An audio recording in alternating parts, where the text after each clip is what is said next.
আসসালামু আলাইকুম ওয়ারাহমাতুল্লাহ। কেমন আছেন সবাই? আজ মাত্র 2 মিনিটে আমরা এমন একটি সহজ এবাদত বা আমল সম্পর্কে জানব যা আমাদের জীবনকে শান্তিতে ভরিয়ে দেবে। আমলটি হল কৃতজ্ঞতা বা শুকরিয়া।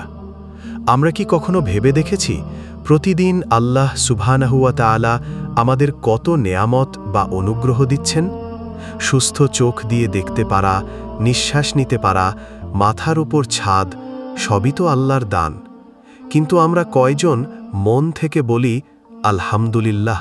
মহান আল্লাহ পবিত্র কোরআনে বলছেন, যদি তোমরা কৃতজ্ঞ হও তবে আমি অবশ্যই তোমাদেরকে আরও বেশি দেব, আর যদি তোমরা অকৃতজ্ঞ হও তবে মনে রেখো আমার শাস্তি অত্যন্ত কঠোর। সূরা ইব্রাহিম আয়াত 7। দেখুন, শুকরিয়া আদায় করাটা কেবল একটি ভালো কাজই নয়, এটি আল্লাহর পক্ষ থেকে আরও বেশি পাওয়ার ওয়াদা। এখন প্রশ্ন হল, আমরা কিভাবে কৃতজ্ঞতা জানাব? খুব সহজ, মুখে বলা। দিনে কয়েকবার অন্তর থেকে বলুন আলহামদুলিল্লাহ, সমস্ত প্রশংসা আল্লাহর। মনে বিশ্বাস করা, মনে স্থির বিশ্বাস রাখুন যে আপনার সব ভালো কিছু আল্লাহর পক্ষ থেকে এসেছে। 3. আমলে প্রকাশ। আপনার পাওয়া নেয়ামতগুলো ভালো কাজে ব্যবহার করুন, যেমন সুস্থতা দিয়ে ইবাদত করুন, জ্ঞান দিয়ে মানুষকে সাহায্য করুন।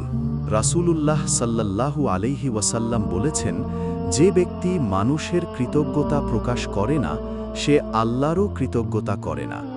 অর্থাৎ আমাদের আশেপাশের মানুষের প্রতিও আমাদের কৃতজ্ঞ থাকতে হবে। মা বাবা, বন্ধু, যারা আমাদের সাহায্য করে, তাদের বলুন জাযাকাল্লাহু খাইরান, আল্লাহ আপনাকে উত্তম প্রতিদান দিন। তাই আসুন, আজ থেকে আমাদের জীবনের ছোট বড় সব কিছুর জন্য আমরা সচেতনভাবে আল্লাহর কাছে কৃতজ্ঞতা জানাই। ইনশাআল্লাহ এতে দুনিয়া ও আখিরাতে আমাদের জীবন শান্তিময় হবে। ভিডিওটি অন্যদের সাথে শেয়ার করে এই সহজ আমলটি ছড়িয়ে দিন।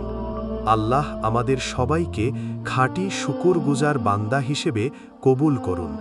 আমিন।